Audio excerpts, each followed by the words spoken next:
What is going on in the loop, fans? It's Drew here at Halloween Horror Nights 25. I love when they light up the archway orange for the event. I think it's great.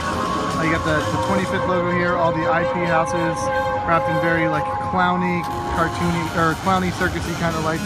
It's really great because it sort of fits the new for 2 years ago, or new for a year ago in the Loop podcast logo.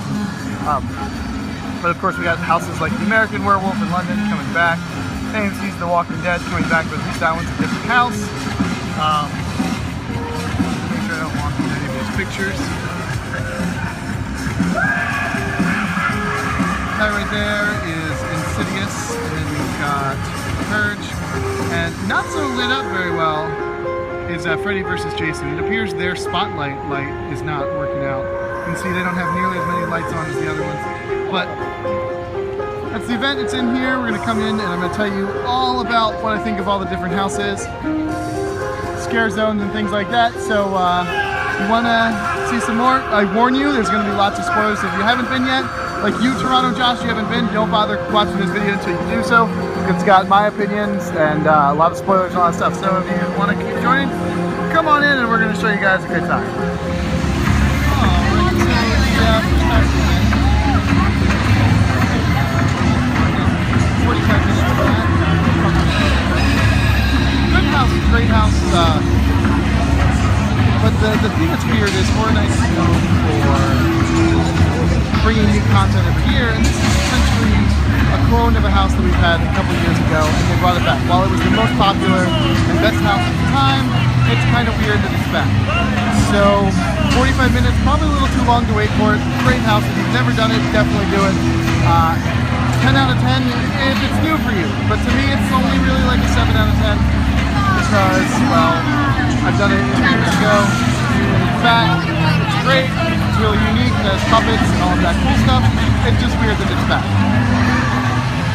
One thing this event could use more, obviously, is more bars. Really long lines for every beverage cart, and you have so much empty space.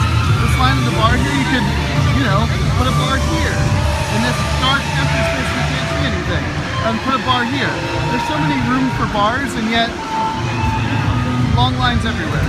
Alright, so we got out of the Silent Wonderland 3D house, which was a fantastic, trippy, bright colored, strobe light filled 3D house themed to Alice in Wonderland. That's not the only thing. Check out the Transformers building here, the awesome coloring shots. Really great house. They have one of those like spinning tunnel things where you feel like you're gonna fall on your face. You gotta hold onto the railing. It's like your friendship is burning. So that was really cool. One negative about this house was, so this is the entrance to the house right here. It's on this midway. It's now completely closed off, so it kind of like segregates the park. And then your other issue is you have the track and stage show right here. So when that gets out, everyone comes in line for this house right here, and it goes from 45-minute wait to 2 hours out of nowhere. But 45 minutes, not bad. We actually only waited about 25 minutes, but the sign says 40. Let's check it out. But like I said, it's really weird that the midway is closed off and a lot of bright colors. There's also chainsaws everywhere. One thing's awesome is you get this colorful lit cup if you go to the bar. It blinks, although if I were to have it blinking, you wouldn't be able to see it right now. It's got the Jack logo. Pretty substantial cup, and it's cheaper when you buy drinks if it's in the cup because it's refillable. So that's smart boozing. Alright, over here we got a 60-minute wait for the Walking Dead. Spilling out here into the pathway here. If you're a big fan of the show, you're probably going to love this show. I, for one, saw the first couple seasons, got bored, and stopped watching it. So to me, it was just kind of a zombie house, and zombies overplayed. Walking Dead, this is the 4th year in a row that it's been at the event, so not that great. Probably the weakest of the houses this year, but for those of you who love Walking Dead, it's a 60-minute wait, and it's great just for you. Every year it looks exactly the same, but I love the fact that they turn Drive into Animals Die, and haha, get it. Of course. Moving on here, we've got the Purge, which is a 75-minute wait. The really fantastic thing about this house is it's pretty good, and it was built in about 30 days. So it was originally going to be a Scream house. Scream got their contract ripped up, thrown away, or whatever. And they brought the Purge in, which was a scare zone last year.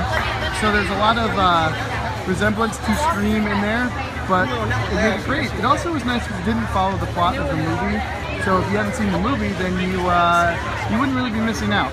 But it was great. We had a nice little pre-show outside of the house, so I liked it. 75 minutes, still a really long time, but I guess because the movie's popular, people are going to want to ride it or walk through it, and that's why it's here.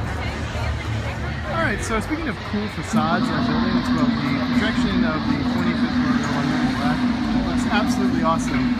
While it doesn't seem to be helping the wait time of the ride become any more popular, it really looks a lot better. Really pretty. I like it. So a cool view of it is right by this thing, which I've been informed is called the Eggtron.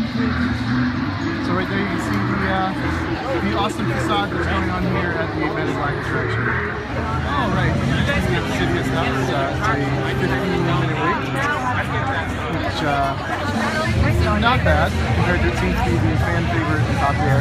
It was really terrifying. Things that scare me are things that take place inside of a house, and this takes place inside of a house. It's actually interesting because the Halloween house was in the same tent location, and it had the Halloween house facade, and while this has the Insidious house facade outside of it. Pretty scary. Good sets for the characters. Definitely one of the more terrifying houses. Obviously the IP is very good in pulling people out here, as it is a madhouse in this plaza. Also doesn't help that that bar right there is the most popular bar ever. But this is the Insidious house, and nobody seems to figure out how to get into the line. But I liked it. Pretty scary. Alright, so here's the facade and stadium of the Bill and Ted's excellent Halloween adventure, which really funny this year. It's continuing on, doing a lot of the same, making fun of pop culture, which is great. Kanye was the big villain here. I should have given you a spoiler alert warning for this, but I guess if you're watching this video, you don't really care about spoilers, and pretty much everything I've talked about was spoilers. So make fun of Kanye, he's the big victim, or big villain, him and Kim. They make fun of Pitch Perfect, they make fun of Jurassic World, so they do a lot of making fun of themselves. One thing that's really cool is the Elsa from last year's show is back. She's in the show again this year. Not as Elsa, but the same actress was in there, which she was really funny last year. She's funny again this year. Pretty good. And of course, Avatar's made fun of this year yet again. Pretty good show. I liked it. One thing I was surprised about it. I feel like they were pretty on top of pop culture this year. Like Tom Brady was made fun of with the Deflategate and all of that stuff. So it was very relevant things that was modern, and it felt like they probably had to either write this show last minute or edit some jokes in here. And then of course Shia LaBeouf was in here as irrelevant as ever. Same with Justin Bieber. So overall, good show. Just if you're going to watch it, get here at least a half an hour early, because the show does fill up because it's very popular. And that is Bill and Ted's Excellent Adventure. Party on. Alright. This one right here is Run, Blood, Sweat, and Tears, which is a house that's essentially themed to a game show where the idea is people are trying to kill you, and you try to survive. It's kind of like, I guess, a universe take on a Hunger Games style ride, where if you die, you join this thing, the network takes care of your family. I really liked it. Really liked this thing. I thought it was one of the better houses here, but apparently the group I was with all thought it was terrible. Maybe it was because I was paying attention to the pre-show, because this being in the disaster queue line house has the big wall that you get projections on, and you get a whole pre-show. So I thought that was really cool. It was kind of neat how you've got different countries trying to kill you. One point you were in the Asian thing, one point we had to Toronto Josh, and we were being killed by Canadians. So ultimately we survived Run, Blood, Sweat, and Tears, but it was pretty neat. It also has good use of the black light effects. So new for this year is Diagon Alley being open for Halloween Horror Nights. Obviously no Halloween theme here, but it's open. And I mean, just look over here. There's just nobody in this area. Like, I mean, obviously there's some people, you can see people, but coming over here, there just isn't a lot of people here. One thing that is here that is great is with Butterbeer, the delicious ice cream shop that always has a long line, doesn't have a online. But it's really interesting is the Harry Potter booze. So you can get all the Potter beers, fire whiskey. That's all available. Of course, you got the dragon stuff there. So that is this Dragon Alley open during Horror Nights. So the ski zone right here was my absolute favorite character. I thought it was really well done, and I really hope these characters don't get worn out by the end because I think they did a really good job. Alright, so this is the Body Collector's house. It is in the Shooting from Scare Zone, so it's loud as shit. So if you can't hear me right now, I'm not really surprised by that. The house, very underwhelming. Really didn't know a whole lot of what was going on. Apparently it's connected with the psychotherapy theme that's going on here in that Scare Zone. So that was that. I couldn't really tell what was going on. I was really unimpressed, underwhelmed. Besides Walking Dead, which I didn't get because, well, I don't watch the show Walking Dead. Least favorite house here. An hour wait, absolutely no way in hell would I wait an hour for that. And I don't suggest that you do either. But it's here. It's one of the 9 houses, so if you want to do body collectors, I had high expectations for this just because I really like the houses that don't have intellectual property tied to them. And this was one of those, and it did nothing for me. So all these people out here, they might have liked it. That is the opposite from my group. The Legend really liked that. Everybody else here with really liked this house, and that just was as underwhelmed as could be. So that is Drew's review of the Body Collector. Alright, it's merchandise time. We're going to be having more next house. I've already picked up these vinyl figures of Jack. That's great. You've got your shot glasses, your tumbler glasses. A little bit of complaints about this one because obviously you've got Jack here on the front. And then your past icons. Except for, why is it Chucky? It shouldn't have been Chucky. It should have been, I believe the Usher is missing. I'm not a huge Horror Nights nerd, so, figure that. This is one of the shirts here. You got the cool logo on here. You got the light up blinking stuff, which I was afraid was going to be one of the no blue necklaces, but it turns out it's just a light up Jack figure. And of course you've got the Horror Nights lanyard, which you can put your express pass in if you buy express. This right here is the house shirt this year. This year it says all jacked up on the front with all of the houses. If you didn't believe me when I said that the Purge was a new ad, it's not on the shirt. I don't know if it's not on the shirt ever, not on the shirt yet, but it's not on there. I also have this Jack shirt right here. Miss me, nothing on the dog. And of course this fantastic mug. The Red Toll, a Horror Night Storm. It's really dark, so it's hard to do it. We will give you a review, visit somewhere, a full tour at some point, but that's some of the good merchandise here at Horror Nights 25. Alright, up here is Freddy vs. Jason, the penultimate house here in our tour of Halloween Horror Nights 25. Really good. It seemed like the fans really like this one. It's definitely the popular IP up with Insidious. 80-minute wait, very long wait, but very scary. Also, it doesn't follow the movie, which is very beneficial if you haven't seen the movie. It does the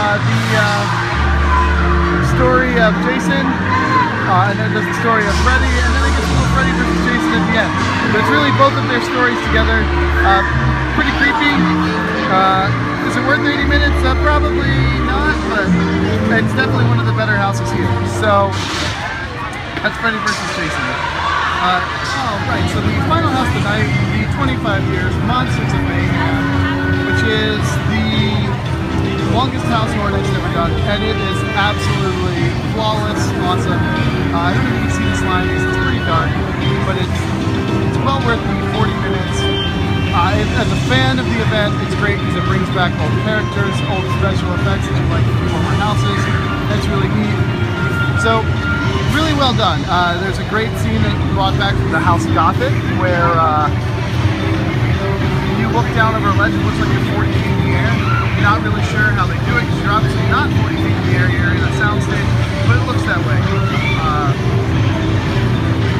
Obviously people who know more about the event, like Toronto Josh, will be able to tell you all of the great things that the project has, but I was just blown away with how good it is. It's one of those things where every time I come to this event now, this house right here is definitely something I'm going to have to do. Although I don't want to do it first thing as people come through the entrance, which is right there, and they come in and immediately jump at this line and it gets slammed, but towards the end of the night, only 40 minutes, fantastic. So this house right here, well worth your time. I definitely recommend checking it out. Alright, as we make this final turn around the corner here, you see the gates are closed, that it is the end of Halloween Horror Nights 25. It was opening night tonight. It was a lot of good fun. We got through all 9 houses. 9's a lot. And we still got through it.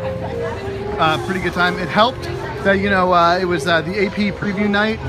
So we got to get a couple houses before the park opened to the public. But it's really cool. It's weird that the event opens before it's dark. So you're kind of walking around in the daylight with the scare actors. It's not nearly as fun until it's at night, which is why the video essentially started at nighttime. But thank you for watching this video and all of our haunt coverage, which there's a ton of them, a lot of them. Oh no, I gotta finish my alcoholic beverage before I exit out here. Also, I want to thank you for watching this video, all of our other videos. Like us on Facebook, facebook.com/InTheLoopPodcast. That's right.